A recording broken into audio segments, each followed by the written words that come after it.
And most everything on your forest walk is not edible. That's why you need this special place called the grocery store, where we've bred plants for eons over and over again to make them less toxic and edible. So in the grocery store, however, there are still plant compounds in there that if you have too many of them in your system, become poisonous to you. All right. Well, Sally, welcome to the Unfiltered Healing Podcast. So nice to be with you. Thank you. I love that the sign that you have from your book behind you. Is it like a poster or The poster yeah, that's great. That's picture of great the book to cover. visualize I don't like though that it has toxic and then it has your head there. I know. Thank you for that I gotta compassion. get your head out of there.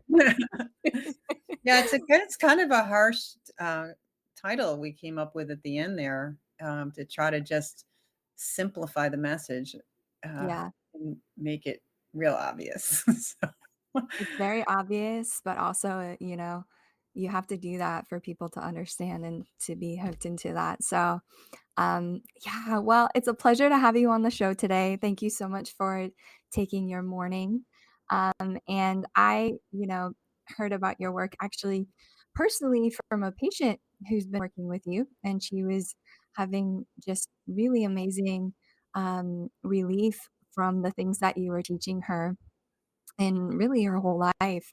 And, I love exploring topics. I think as physicians and humans, we're constantly students, or we should be. And so I was, I got to get her on so more people can learn about this. Um, I only personally knew about it in working in the methylation work that I do and Mm. its effect on, the mitochondria and all of those different things. But I I know that a lot of us are called into what we do because of what we go through, and your story is definitely no different, and so I'd love if you just start a little bit of the episode today, just telling our audience just a little bit about yourself, that you're not toxic Sally, and your journey as to kind of where you are now and helping people with this, very specific work that you do. Yeah, well, as a kid, I was silly Sally because laughing and giggling and playing was the thing, but that was often interrupted with ear infections and strep infections and this and that, and at age 5, my tonsils were taken out. And Mm. that was pretty traumatic for me. It started to affect my even nightmares. It's just and having to do pink penicillin on a spoon, that stuff tastes really nasty. They don't do that to kids anymore, but back in the, around 1968 and so on, they did. And then being barred from the pool and having to have drops in your ears and all this is not a great childhood for a, like, goofy kid who wants to be running around and playing in the pool. So I was already health conscious by kindergarten. I think inherently, without the language for it, I knew it was important to eat well, and I always loved food anyway, uh, and would eat anything and eat the grown-up foods. I only 2 things I didn't like as a kid, peanut butter and mustard. Everything else I would eat, sardines, yogurt, all the stuff kids don't like. So Yeah. I've been this little, like, foodie and health conscious thing for a long time and decided I wanted to be in a position to teach and help people not get sick by Mhm. age 13. I had decided my career would be health promotion and I would get a degree in nutrition. So I've been interested in figuring out how to not be sick forever. Mhm. And I don't think I figured it out until just before I turned 50 when I finally got it that my Swiss chard and sweet potatoes and the foods I trusted so much to build health and protect me from my food allergies and all these things were Yeah. actually the progenitors of a lifetime of arthritis, which I started having back pain and joint pain as a 12-year-old. And in my 20s, I had severe problems with sort of rheumatism and inflammatory joints and weakness and just Mhm. pain. Uh, and I just like, are you kidding? Like my healthy, organic, planty based diet is like the reason I had all that arthritis and maybe the back pain. And so I had to try this for real thing, cutting out my sweet potatoes and Swiss chard, and these foods that are high in oxalic acid, which, in my education, you learn that that's a kidney stone problem, and people with kidney diseases and kidney stones should be on a low oxalate diet, and people that need calcium in particular should be extra careful to not eat these foods, including tea with meals that would interfere with the absorption of minerals. So, I knew that oxalate and other things in foods like tannins were problems theoretically, but not that it could build up to chronic diseases and inflammatory problems like arthritis. And I'm like, well, and the only reason I even got to think about it by the time I was in my late 40s was that the Vulvar Pain Foundation had been around for over a quarter century at that point and has been helping people with pelvic pain by getting the high oxalate foods out of the diet. So you quit eating a high oxalate diet and you can relieve pain, and you can relieve genital pain and urinary tract things and connective tissue problems and pain syndromes of the connective tissues like fibromyalgia and things like this improve on Mhm. this low oxalate diet. But only the Vulvar Pain Foundation was saying that. Nobody in my profession, in academia, in holistic health and healing, in Mhm. public health and in nutrition, we weren't saying that there's these other downsides to chemicals in plants that can progenerate, issues with your cells and your glands and your tissue maintenance. We Yeah. we do not know this. Yeah, no. I think I like you said, we only hear about it in relationship to kidney stones and things of that nature. Um, I think a little bit more people are getting more exposed to it because of the topics of all of the carnivore trending Mm, diets and stuff like that, and people are hearing more about it, but specifically in even the functional medicine world, they talk about, like, low histamine and low other things, but not really, like, oxalates, which is goes along with low histamine, not really right. about oxalates and their connection together. Um, as a child, where did you just, like, go back and you were eating and consuming a lot of those things as well? Or maybe was your mom when she was pregnant with you, or Possibly. was it just later? Yeah. Yeah, both my parents believed in, the backyard garden. My dad grew up on beets, beet greens, and chard. My mom liked chard and greens that were easily growing in the garden. She had rhubarb behind the garage. Rhubarb is a classically high oxalate food, and I love the rhubarb. She did teach us to not eat the leaves because we would pick the beans and the apples and the rhubarb and play with it and eat it. And when we play house and things like that, and she's like, don't eat the leaves of the rhubarb. That's poisonous. That could kill you. I'm like, don't eat the leaves. But she didn't say, like, "Don't eat the stalks." It's like the part we Right. think is edible. So I think there Yeah. was way too much oxalate in my mom's diet and potentially with some of her issues that she may have had a bit of a leaky gut where she would be a hyper absorber of oxalates from potatoes and peanuts and people Mhm. didn't eat many nuts back then, so it wasn't the nuts.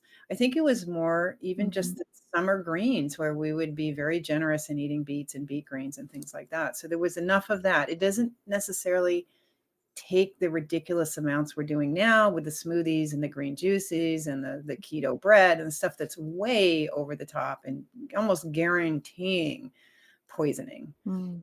because you can Yeah. only tolerate so much. So, yeah, really think my dad had this problem. He grew up on the beet greens, and I realized in retrospect that his joint problems and aches and pains and allergies and tooth issues were probably all from that lifetime of growing up on beets and beet greens and loving them. I mean, he was really enjoying the greens. He taught me to put vinegar on them. Like, isn't this great? So Yeah.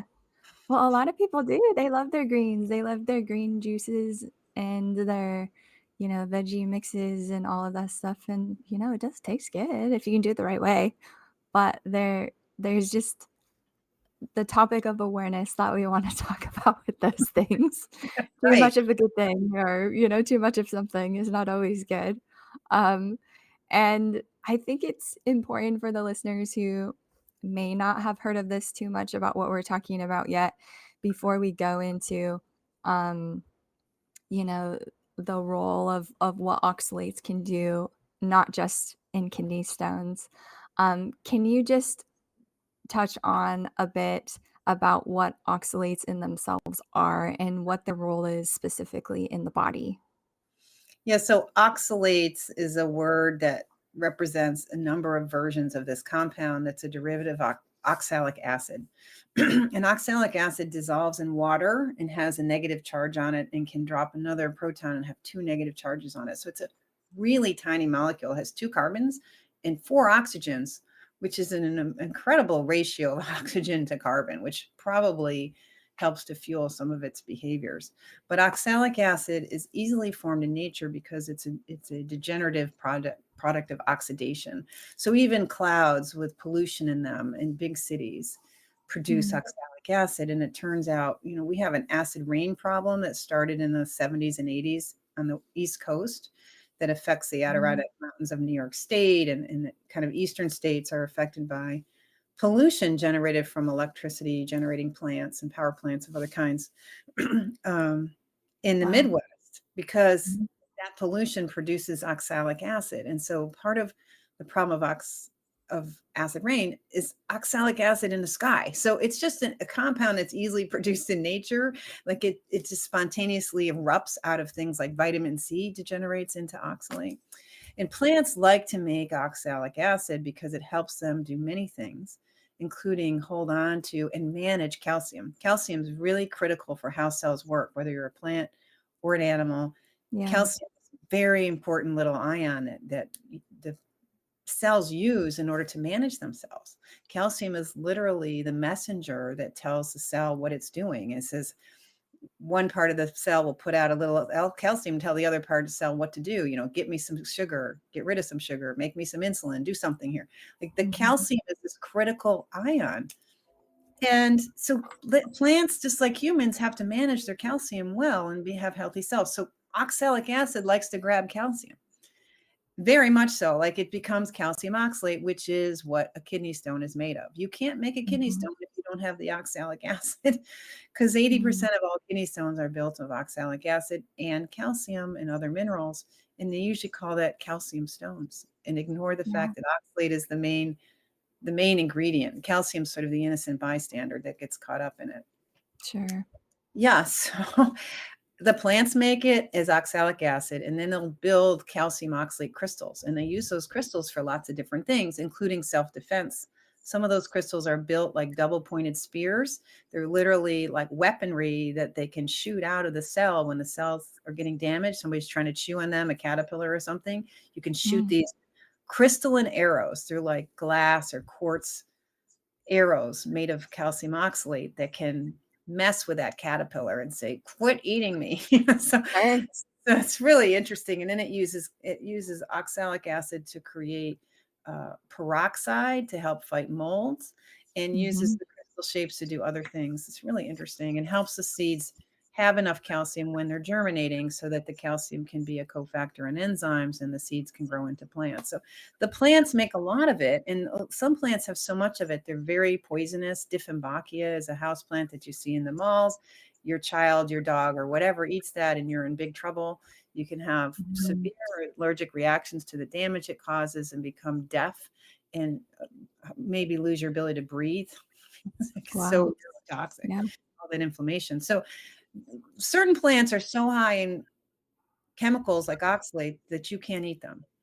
And if you think about it, that's probably every tree and bush in your yard, and most everything on your forest walk is not edible. That's why you need this special place called the grocery store, where we've bred plants for eons over and over again to make them yeah, less toxic and edible. So in the grocery store, however, there are still plant compounds in there that if you have too many of them in your system, become poisonous to you. yeah, so it's basically like a plant's defense mechanism in a sense. It And does other things, but it yeah, does a lot of things, but it is very important for their survival, their yeah, reproduction, their self-defense, and their function. It's a survival thing, and of mhm, course, if you're just planted in the ground, you need defenses, yeah, right? yeah, Or protect would yourself, be eaten into extinction. Your seeds and leaves and roots, if they're all delicious and pigs and everyone else wanna eat them, you mhm, become extinct. So, of course, you have to have lots of techniques for surviving all that predation that you get when you're a plant.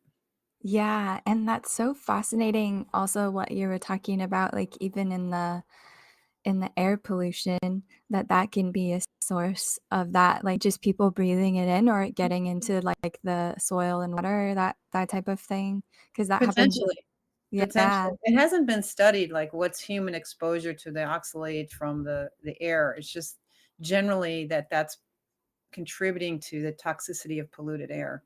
Is this yeah, acid, and of course, it does get into the soil and leaches out certain minerals in the soil and causes illness in trees because the trees can't get enough iron or other minerals because they're getting leached out of the soil from the acid rain. So it definitely has these effects in the ecosystem, and yeah, molds make a lot of oxalic acid, soil molds.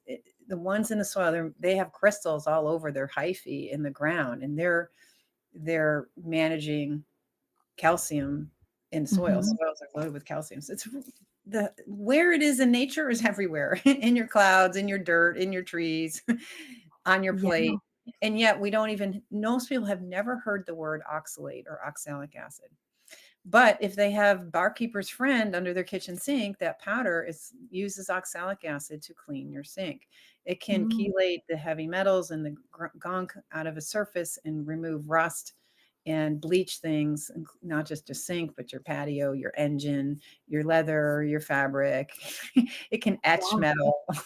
yeah, yeah, great cleaner, great cleaner. But if it cleans your clock and messes up your electrolytes in your body, Yeah. that's the problem. That is a problem, and, um, I'm really glad you mentioned about even, mold and stuff like that because, um, individuals, not just the fungi in the soil, but individuals can produce more oxalates if they have mold exposure and toxicity in their body as well, and so there's also that layer that can overwhelm body, and I Yeah, was research. there's a black mold called Aspergillus that produces Mhm. oxalate, is its major, mycotoxin, and when we think mycotoxins, we don't think oxalic acid, but if you have black mold in your bathroom, it could be Aspergillus. A lot of molds are black, but this one is black, and if Yeah. you breathe in an Aspergillus spore, for sick people, it can set up shop in the lung and start becoming a source of oxalate in the body. But that's the main one, is that Aspergillus, not Mhm. fungi and yeast so much. Sure. Yeah, more of the toxic portions of it.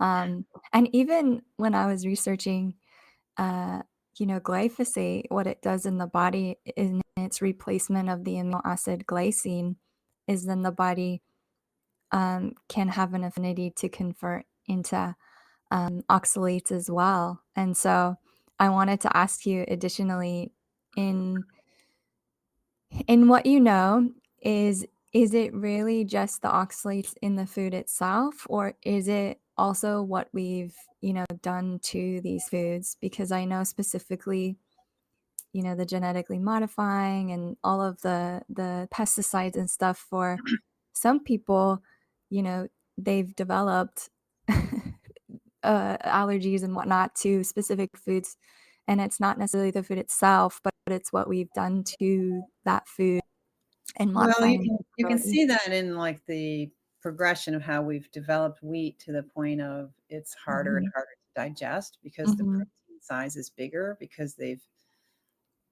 duplicated the DNA so much that you see how proteins are made as you read your genetic code with messenger RNA and all this stuff. And so you build your proteins based on matching up amino acids to these bases. yeah, And the bigger the chunk of genome that you're reading, the bigger the protein. So now we have bigger proteins in wheat because we've changed the genetics so much to produce a wheat that's highly profitable because you can per acre get a lot more wheat out of the acre. So there's definitely, you can see that in the genetic breeding with the grains, where the modern grains are harder to digest. Uh, mhm, from an agricultural point of view, it's very interesting to go back to that glyphosate question because when Monsanto updated their patent to continue their patent on glyphosate, they changed the formula by adding oxalic acid to the glyphosate because that mm, helps the chemical stick to the plants because it's the skin mm, layer. So there is oxalic acid in the glyphosate too. of course Uh, there is. of course. And even organic foods are contaminated with these toxins that are in the water system and in the air. You can try to have an organic yard, but in the springtime, if people are spraying liquid pesticides, that becomes atomized because the morning dew dissolves it over and over again. And then as the sun dries out the dew, that chemical is lifted back into the air and circulating around. And some of these severe agricultural chemicals can travel 10 miles. So Yeah. springtime here, whenever we're using, especially these liquid herbicides, it's everywhere and you can't really avoid it. And so it's even a little bit in your backyard organic vegetables. But I really don't think that's the big issue with oxalate. It's just the big issue Okay. with the toxic world. And it all goes together. If you have toxic, natural toxins in plants, and then you add more of your synthetic man made toxins in a world Yeah. where we're changing how the immune system works because we insist on medical interventions early in life that ask the immune system to start engaging with things that aren't even there. You have Mm. set us up for metabolic damage that starts to derange the way the immune system works. And that's a big problem with something like oxalate because oxalate adds to the burden that this struggling Sure. immune system has in modern times between the antibiotics and the vaccines and everything else we're doing with our food and lifestyle. Then Yeah.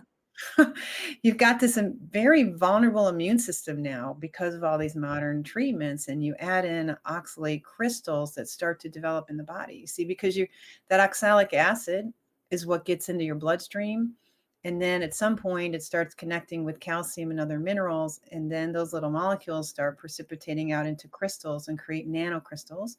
Nanocrystal Mm. is incredibly toxic. It has Mm. electromagnetic to it. It's a real problem is particulate pollution in tissues. So now you're giving the immune system a whole nother project of this particulate pollution forming anywhere in your body, in your adrenal glands, your thyroid gland, your eyeballs, your brain, your bones, your bone marrow, your teeth, your jaw, your saliva glands, your liver, your heart, your lung, you name it. Sure. These crystals can form anywhere, and they tend to form and get stuck in tissues that are busy reproducing. Those young reproducing cells are stickier. If you've got Mhm.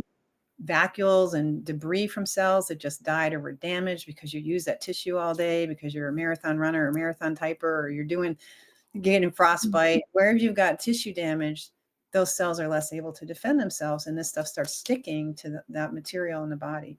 So it's idiosyncratic per person based on a lot of factors we haven't studied, but Sure. clearly wherever there's injury, infection, inflammation, the body has a harder time deflecting the oxalate tendency to hang around.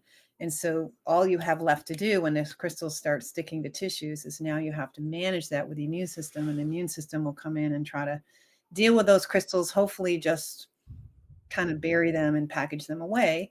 And it has Mhm. to do that if you're eating it every day because you can't put that back out in the bloodstream if you've just had sweet potatoes and Swiss chard like I did. It gets stuck in your tissues because there's no room in the bloodstream to put it back out and try to get rid of it because you can't break it down. The liver doesn't break down oxalate. We don't have enzymes to break it down. You have to excrete. Mm. So you have to pee it back out principally, but it can come out in your saliva and come out in your mucus. It can come out in the skin and even the fecal. The colon can excrete it depending on conditions. So we Wow. don't actually study it well. We don't really know how the body manages it all. We've been ignoring it unnecessarily because there's been plenty of interesting discoveries over the years, like shocking things. Like by the time you're 50, you may have an 85% likelihood that you have these crystals in your thyroid gland. Wow. There was no NIH response to those studies saying, we ought to earmark some money for that and find out what that means and what's going on with that. No, we have not really taken it seriously. Yeah, and then, my mind is just, like, spinning because so many of immune system cases, which I see a lot of in my practice and now just because of, like you're saying, there's so many toxins just in general, um, and their impact directly on our immune system that it struggles to keep up with the load, and now you're saying, "Okay, there's also this layer," and because we can't, like other types of toxins maybe get them out through other means, you have to use that process that your body does of excretion, and so it can build and build and build. And my thinking was, okay, going back to the food part for a moment is what are some of, like, the first foods that they introduced to babies? They're like sweet potato and spinach and yeah, peas and all of those things, and I'm just like, "Wow, that's crazy." So you're kind of starting right off the bat, regardless if it's healthy or organic or not, you're starting right off of the bat with more of a higher oxalate load. Yeah, like Um, you just said, it's mashed beets and sweet potatoes, and then the first birthday, chocolate cake. Ah, yeah, yeah, the chocolate. and the peanut butter Yes. and the potatoes, Yeah, tater yeah. tots, chips and fries. Children will eat potatoes if you put them in front of them, and Mhm, it entertains the adults, but mhm, it's not great mhm. food. Mm. It's high Yeah, so oxalate. what are some of the other oxalate foods? Because we've mentioned a few, but what are some of, like, the top listed ones that people consume a lot? Spinach is sort of the poster child of a high oxalate food, and it's become Sure. incredibly popular. It's on your Subway sandwich. It's everywhere. It's like, Yeah. "Oh, yeah, put some spinach on that, make it better." Okay. Mhm. So Mhm. spinach is the most, like, culturally available and culturally trusted that is a huge high oxalate food, and things that are worse than spinach are chard and beet greens and sorrel. Those are that little group of, quote, "dark leafy greens" that are high in oxalate. Now, all the other greens are not. It's not about Mhm. no greens, but Sure. spinach, chard, and beet greens, trouble. And then there's the sweet potatoes, which are so trusted, and the baking potatoes that are ubiquitous because we use them to make chips and fries and mashed and this and that. And pretty much every restaurant is going to offer you some form of potato at lunch and dinner because it's Mhm. so cheap and so popular. So they can make money and fill you up on cheap food, and you're ending up using it day in and day out, like your little fry or chip habit or your baked potato affection, because it's a quick microwave dinner or something, is becomes a daily stacking every day. And now the nuts are so affordable and pushed as healthy, and people are trying to lower their carbs and so on. So they're snacking on nuts, all these trail mixes with almonds and cashews and peanuts, and throw in the extra chocolate tidbits in there, Mm. Mhm. and Mhm. it's just like, wow, we're really eating a lot of nuts now we didn't used to eat, and peanut butter remains on the menu, often combined with chocolate and treats like Reese's Cups. Yep. Blackberries are popular, they're high in oxalate. Then the grains, it's the bran. It's like healthy whole grains. So your brown rice is much more oxalate, your whole wheat, your macaroni apparently is made with a kind of wheat strain that's higher in oxalate than others, so your macaroni is worse than your spaghetti. But if Mm. you're eating a lot of bread and macaroni products, like if you love mac and cheese, well, the cheese has calcium. Maybe that's helping a little bit because the calcium can potentially lower how much oxalic acid gets into your blood. But if you are, have leaky gut because you're diabetic or whatever, I mean, a lot of people who live on a lot of mac and cheese Yeah. are eating subpar foods. So, it could be really normal, like Pringles, or it could be the spinach smoothies and the keto bread and this and that. But a lot of people, when they go from eating bread and go on a gluten-free diet, for example, they'll bring in things like buckwheat, quinoa, and teff. Those are really Mm. high in oxalate. So those sort of pseudo grains. Mm. So when you Mm. go often gluten-free tends to add in more of these high oxalate foods. If you go keto, you tend to add in more spinach and darker chocolate. The darker it is, the more oxalate. If you go dairy-free, you lower the amount of calcium you're eating, and that increases the tendency for the oxalic acid to get into your body. Yeah, and all of the nut milks. Almond Yeah. All the almond milk is the the oats most or nut popular milks. is the most popular one. And it's Yeah. everywhere now, like, in any, like, poor neighborhoods, convenience stores has it, every Walmart has it, like, it's not just for, like, the fussy eaters who think they can't have regular milk anymore, it's everywhere, Mhm. and it Mhm. turns Mhm. out when you puree it down to a liquid and add a lot of water to it, that makes that oxalic acid so mixed with water that when you absorb the water out of your food, it brings that oxalic acid with it. So it increases its bioavailability and its toxicity in that diluted state of the almond milk. It isn't a lot of almonds in the almond milk, but there's enough. Mm, It's on steroids. It's like might as well be injected into your bloodstream. It's so easily absorbed. yikes. So Mhm. what about people People do that this to their children. They'll think, "Oh, yeah, you can't I have know. dairy," and they'll start giving children very non-nutritious milk substitute that doesn't begin to cover what dairy actually has in it, the proteins and the minerals and the vitamins. Mhm. The almond milk doesn't have that, and people are using that with children, which is a real concern. What do you suggest for individuals then that may have a little bit of difficulty with dairy?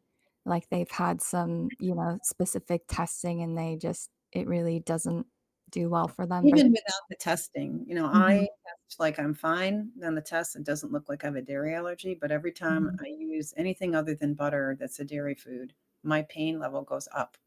So mm, I know that it's prompting inflammation, that I am having an inflammatory reaction to it, even though the test doesn't show it. So yeah, it's true that a lot of people now, thanks to this immune derangements and gut issues, and it's a secondary problem that comes up when the body starts breaking down, where you start having these uh, sensitivities to food. And with something seems like once your immune system is sick and now you're loaded with high oxalate foods, it keeps the immune system in this place of mm, overreactivity and ineffectiveness. So you get a lot of antibodies being produced or a lot of activity, and yet ineffective activity where the ability to manage infections is low, the ability to maintain barrier function is low. You're prone to getting sicknesses that come and go or stick around, yeah, and you get stuck with an immune system that has been it's like PTSD. It doesn't seem to get over it. So you can end up in a situation where you have a narrower diet and a narrower lifestyle because your system is no longer tolerating things like it ought to. mhm, yeah. Do you usually recommend something for those people that can't do dairy or just, like, avoid those things Well, we or like don't to do it use time? calcium for oxalate problems. Calcium is the Mhm, binder that helps the body remove oxalate, and calcium yeah, deficiency is very common. And if you have an oxalate problem, you have a calcium deficiency. sure, You don't need to measure it. You can't measure it, but you need the calcium. So we make up for the calcium at least with supplements. mhm, Typically the citrate form because the citrate is also very therapeutic for oxalates and helps you dissolve them down and manage them and release them without getting kidney stones. But not everybody can use the citrate supplements, but it doesn't matter. So you can use the calcium as a supplement, and you can get vitamin A and other vitamins from other foods like eggs and mhm, animal. So you can get the protein from other animal foods. So mhm, it's a matter of like the culinary role that dairy is playing, and you can use coconut milk in place of milk to yeah, in your recipes and so on. And so culinarily, you can still use something you call a milk. mhm, The coconut is not tolerated by everyone, but I like that one. It works well for a lot of people, and it has a nice short, medium chain fats that are support good health generally. So, yeah, yeah, and what about some of these, um I already know what you're gonna say, but what about some of these, like, health trends for people to do, like celery juice in the morning and things of that nature? Like, what is actually happening there? well, starting off with a little fasting food that's kind of like cleaning you out because there's no real nutrition there, and occupying your day and entertaining Yeah, you and giving you fluids with some electrolytes in and so on. yeah, It works as a fasting food, but, the toxicity side is never discussed, and of course, that juicing approach and the blending approach increases the toxicity of those foods, uh, mhm. and, it's if you need to do a fast, you could probably do it with electrolyte water or lemon water and do just as well. Yeah. What's kind of the toxic low dose? So, say for instance that you are eating some specifically or you're around some, what's like the amount that you can eat with some of these foods that your body can normally handle decently? Well, with spinach, you can handle easily 5 to 10 leaves of spinach. Okay. Yeah, not And much. then you're done. Wow. Not 5 handfuls of 75 leaf, no. No. Very few. It's spinach is really concentrated. Wow. Um, so with sweet potatoes, maybe a third of a cup, which is, probably a Mhm. quarter of a sweet potato. Mhm. And with potatoes, similar amounts, very modest amounts you can handle. And that would be without too many other things in that meal that also have oxalates in them. So, you could stack them if you had uh, beet greens plus a sweet potato, Sure. or used a nut milk instead of or nut cheese instead of real cheese, and you put it on macaroni, and you had a little bit of carrot sticks and beets on the side, or there's amazingly ways to stack it up. Like, people like to add turmeric to everything now. That's a high oxalate food, the whole root turmeric. Mm. Mhm. So throw that into your whatever with your almond this or that, and it's it's kind of amazing. Like, you gotta Yeah, it's know really not all that really much. what those things are in small amounts start adding up because they stack up. So, a handful of nuts and a handful of chocolate chips and say a glass of iced tea. I didn't mention the tea, but if you Mm. go out for lunch, you get a pint of iced tea and have a little bit of potatoes in your lunch. And then afterwards for a snack, you have some trail mix with chocolate chips and almonds in it. You have stacked yourself up to something that's probably 400 milligrams of oxalate, and your tolerance is a quarter of that. So you've quadrupled the amount you can probably handle, or at least try. Wow. Mhm. Is it all tea or just black tea? Black tea and the white tea and decaf black tea, but the herbs don't seem to put oxalic acid into the infusion that you're making when you make tea. So there's a little Mm. bit in ginger tea, but most all the herbal teas are pretty low in oxalate. So they're So my matcha tea is safe. probably a little bit more in matcha than there is in, like, the other herbs, but not enough to worry about. And, That's okay. it's not like you have to be really strict. You just have to Yeah. Yeah, know what exactly. the high oxalate foods are and know if you're stacking them or not. And so Sure. just like if you're having foods that have oxalate in them, then you wanna avoid the other foods with oxalate in them. Like, pick the ones you wanna work with that you like on a routine basis, and just know how much of that is appropriate, and then try to. Yeah, and that's a great segue, for me kind of saying this statement is that I think it's really important to clarify for people that are listening to this episode when you talk about these kind of topics that, she's talking about, it can easily become several things. Number one, it can be an obsession for people to constantly think about everything. Or number two, it can create a lot of fear around food and what they're eating. And they're like, everything's bad and now veggies are bad, what? And so, and I know you're not saying that, but it's like, wow, all I can do is drink water, and it's very even that may be polluted, but you know what I mean? It's like it can itself become a prison for people, and they get paralyzed and don't do anything, and so that is not what our intention is, and I'm always cautious bringing these types of topics in because I never want that to be, um, that way for people, and our goal here is really just to bring awareness to something that you may not know of, to know that we are all bio individual people, and some people may have issues with this more than others. And so it's Mm, just bringing awareness of this. So thank you right. for mentioning that. Well, we could think about this as like the mindset. Think of 3 paths for your mindset. Okay, so I'm gonna elect the middle path, but the first path, that's the most common path that people take, is I don't wanna hear about that. I cannot recompute this. Those foods are healthy in my mind, and I'm gonna stick with that. I cannot recompute. So they'll be in heavy denial and want to stay unaware and say, "Don't Mhm, tell me." So mhm. most people say, "I don't wanna know, I don't wanna be aware, and I just wanna stick with what I think is already true, Sure. regardless of the facts." So you can choose that. That's the path of deliberate Mhm, ignorance, or you mhm, can produce the path of overreactivity and being really worried and really upset and getting obsessed about it, and like freaking out. And mhm. that reduces your logic and your ability to handle it well. It's just a very difficult thing. It's a big choice to try to learn about it. And if you keep learning, you can calm that down and start becoming living aware. And that middle road is keep learning. So instead Yeah. of panicking and overreacting, take the time to learn it. If you overreact, you'll work too hard at it and you'll suffer. But if you take Mhm. your time, give yourself 6 months, a year, whatever, to figure this thing out and to have it soak into your knowledge base. It's Yeah. hard to keep it in your head because the culture around us doesn't know about this. So there's no reinforcements. So there's no place to like stick it in your brain because you have no way to think about. You mean organic, healthy, fresh vegetables and so on can have a negative effect on us if we overeat them? Yes.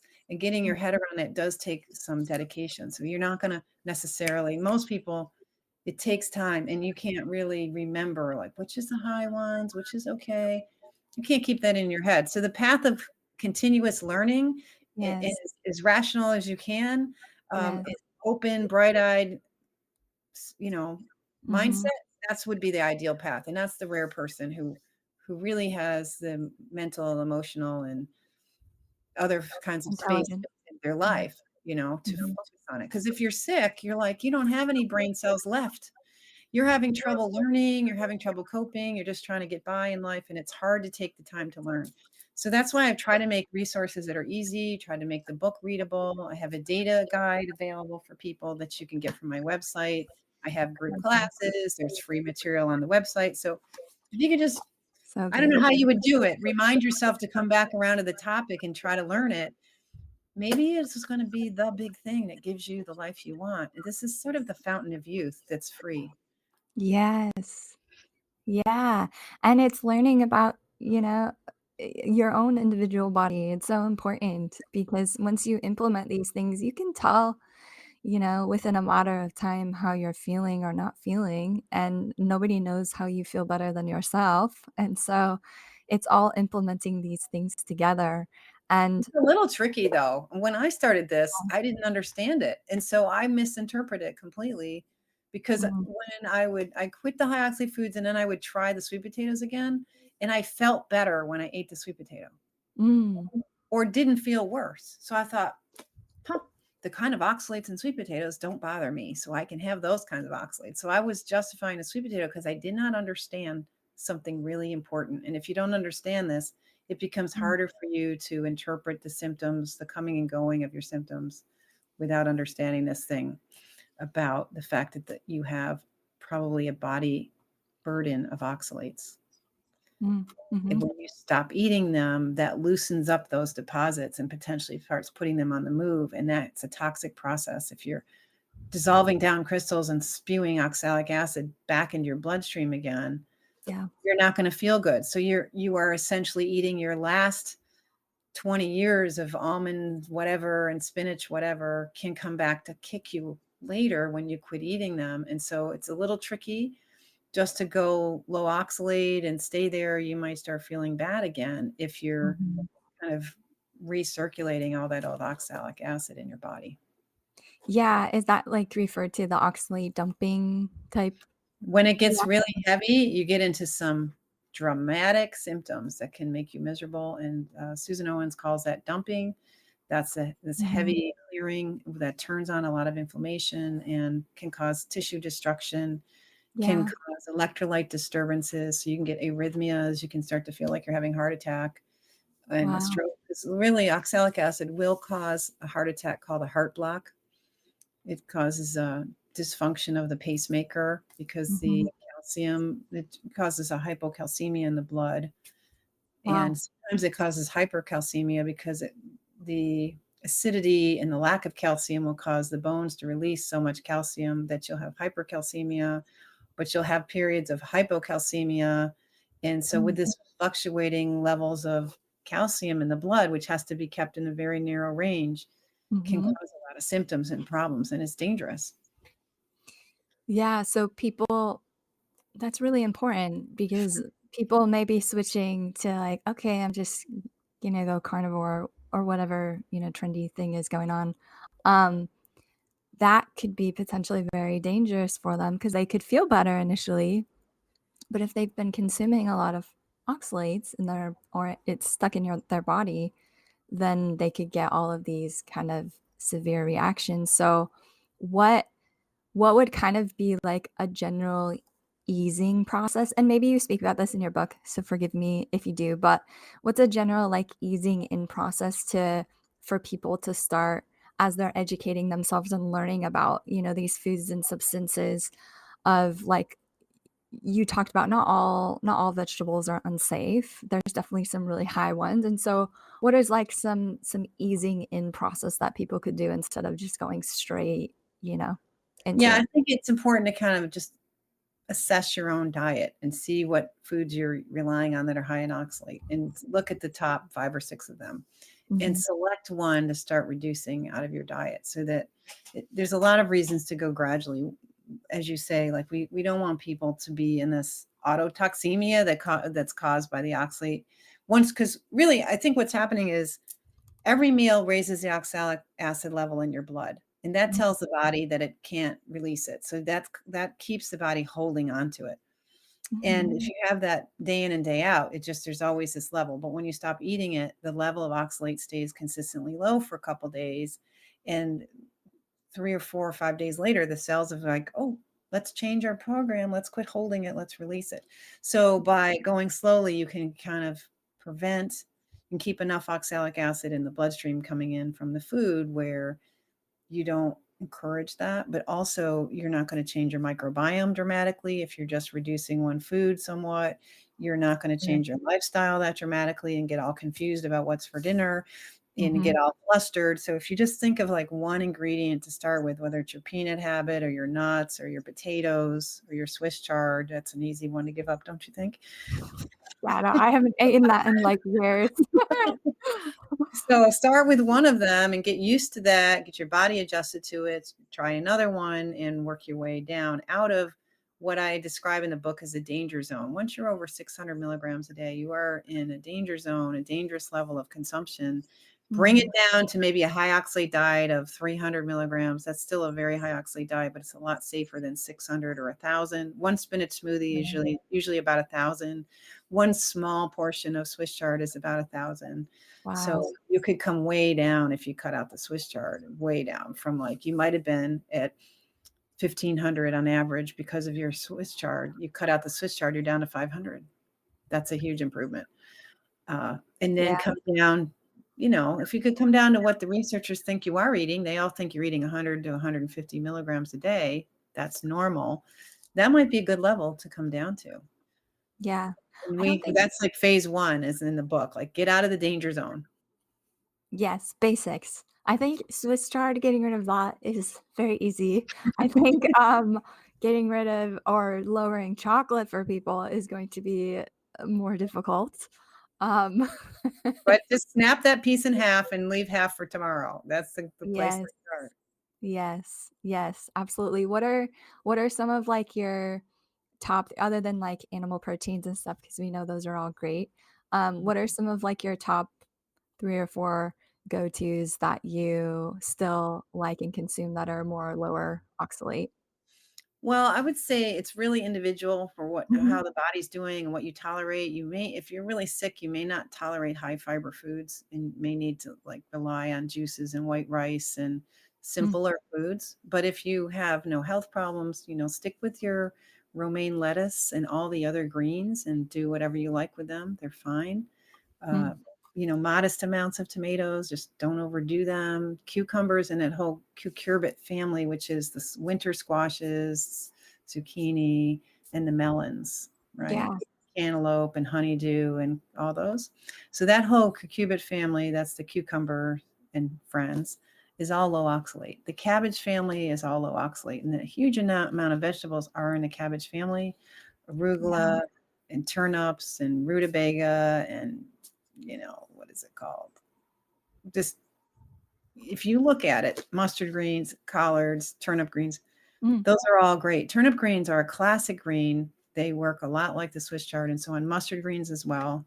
Just cook them. The cabbage family vegetables need to be cooked to be digestible. As most plant foods need some degree of processing, cooking is a good way to do that processing, chopping and cooking to be mhm, digestible. But so there's plenty of plant foods that you can eat. White rice is superior over a lot of the other ones. It's lower allergy potential and it's pretty low in oxalate, and you can select rices grown in Asia that have lower arsenic in the soil. You can soak them and rinse them to get the arsenic off the rice and Mhm. also lower the phytates. So rice is pretty well tolerated. If you need some carbs, but you're having trouble with wheat, learn to work with rice and Asian rice noodles and things like that. So Is it just and white fruits, rice? white rice is best, Okay. from oxalate standpoint, but and from a fiber standpoint. But some people tolerate brown rice just fine and Mhm, tolerate that little higher level of oxalate. It just doesn't have to be super strict. mhm, mhm. It depends on your own situation. You want to really think about how well your digestion is. I think the more bran and heavy fiber foods, the harder it is on your digestion and even your inflammation level. Because if you're overly feeding your microbiome, you can have Mm, overgrowth of anything, and mm. that turns on immune system to back, cut back on that overgrowth. The immune system has to come in and start trimming that back, and that's just more immune work. So some people do better on lower fiber diets for that reason. Do you tend to eat, like, seasonally as well? Seasonally is nice because Yeah. fresher is better, but even if you're not handling vegetables well, Mhm, they lose their nutrients in a few hours in the sunshine. And once they're picked, you need to keep them chilled and eat them soon and all mhm. of that. That's you have to have the time to buy them fresh or pick them fresh and prepare them. And Yeah. that's sometimes practical and sometimes not. So frozen is sometimes an option because things are frozen quickly or you can freeze them quickly potentially and then have them available in reasonable portions and make it doable. So many people have Mhm. full-time jobs and other responsibilities that the food and cooking gets the short shift on that. Yeah. Part of our problem with modern health is that nobody's home cooking anymore at the rate we once were, 50 years ago, 100 years ago. Sure. Yeah. It's a lot of So work. we've let we've let factories and restaurants prepare our food, and we're not looking over their shoulder enough and not caring enough about the compromises we're making by doing that. Yeah. Yeah, that's so good and so important. Um, so before we kind of wrap up, how if someone goes through this process and, they're slowly integrating, and obviously it's very individualized, but what is a rough estimate of someone for them to feel better and how long it would take to actually typically after they're, dumping all of the oxalates out of their body. And what are some, I know you kind of briefly mentioned a few of some physical things that can be as a result of that. Like, what are some other kind of ones that people may not even think of is causing or is as a result of a symptom of too high of oxalates? Right, right. So the symptoms are really important to start thinking about. The classic thing is urinary tract stuff. So not just kidney stones, but UTIs that are probably not even infectious. If you get a lot of UTIs, if you have a burning urine ever, nighttime urination, that's the irritation of the bladder. That can all be from the oxalate and the oxalate crystals. Mm, So any kind of pelvic and urinary tract issues, um, genital pain, burning, sensitivities, thin skin down there, heaviness in the loins, those are all parts. So those pelvic issues, genital and bladder and kidney related. Then wow. there's skin issues if you have a lot of problems with eczema, dandruff, breakouts, thin skin that doesn't heal, hangnails. These things could be a sign of body aches and headaches, fatigue, big time, and brain Mm, function. So if you're having word finding and cognitive issues, if you're having like spelling problems, but more importantly, if you're feeling unmotivated, apathetic, mhm, anxious, irritable, panicky, depressed, not mhm, sleeping well, mhm, uncoordinated, if you're bumping into things and dropping things, that's all brain inflammation. And that neurotoxicity is very much a feature of the oxalates. I was having hiccups. That's another kind of neurotoxicity where the nerves are spasming, causing muscle spasms, and hiccups is a type of muscle spasm. So, other kinds of twitches and tremors can be muscle spasms, including fibromyalgia knots and trigger point knots. And you get this achy pain kind of syndrome. You get tendonitis and joint weaknesses and complaints. Muscle weaknesses is another neuro sign. Uh, mm, and then there's the whole allergies, tendency to getting things like sinus infections and yeast infections and so on that come ever back. They keep coming back. That's a low functioning of the immune system. The allergies, the overreactivity, and the hypersensitivities, those are all can be related. And then there's, thyroid problems and reproductive problems, maybe endometriosis, Mm. infertility. These might all be related to oxalate poisoning. Yeah, and I know you mentioned I've heard you speak about stuff with your eyes and, they can build up in the eyes and sometimes cause issues there as well. Cataracts, night vision problems, loss of visual acuity, problems with the eye fluids, too wet, too dry. Yeah. Tooth Wow. tooth pain, it feels like infection, sensitivities. Mhm. What about, like, increase of cavities? Because 'Cause you're also For depleted of sure. calcium. Good one, because this is the really sleeper cause of cavities. I Wow. had all these cavities, like 24 holes in my teeth, all redone like 4 times, and since low oxalate, nada, nothing. Teeth are great, enamel's better. Yep, yeah, so Wow. And something that bone loss. erodes your mouth and teeth and sucks the calcium out of your system and lowers your immune Mhm, system and your circulatory system function can cause cavities. 'Cause the oxalate is corrosive, right? It's a corrosive etching chemical that cleans stuff that comes in the food. It's concentrated in the saliva by the salivary glands, so it comes back around in the saliva, and it comes back mhm, around in the bloodstream. So you eat mhm. it first, it's hitting the teeth, then it's coming into your bloodstream, it's coming into the teeth and the blood, and then the blood, when it's high, is concentrating it in the salivary, fluid. So your teeth just don't get a break. Yeah, they really don't. Good thing they're strong. And they're still here. I still have all of them. I haven't Yes, lost a that's single tooth. good. Yeah. Lucky Yeah, me. I bet that plays a big role. Well, I mean, they talk about a lot in the airway world, which I am in, the size of the palate and how teeth changed when they gave, like Weston Price gave them those different, Americanized diets. And I bet, well, obviously this plays into the role as well of changing, Yeah. um, their teeth and their palate and all of that Because stuff as low well. calcium is one of those problems that causes the development of the face to be compromised, right? So Wow. Weston Price was saying that it was the factor X, which is vitamin K maybe, and the fat Yeah, soluble vitamins are so important for bone development and but all nutrients and calcium is critical for growth. And so sure. the whole face has to grow in utero and in early childhood. And so the development of the middle of the face is what he was documenting. And you can see it in the other um, research that archaeologists and so on do, looking at old skeletons where the face was filled out and all the teeth fit and Mm, the teeth were healthy. But in modern times, the teeth don't fit, and orthodontia is a normal thing. I even needed, or I have a compromised facial development. I have a yeah, narrow face.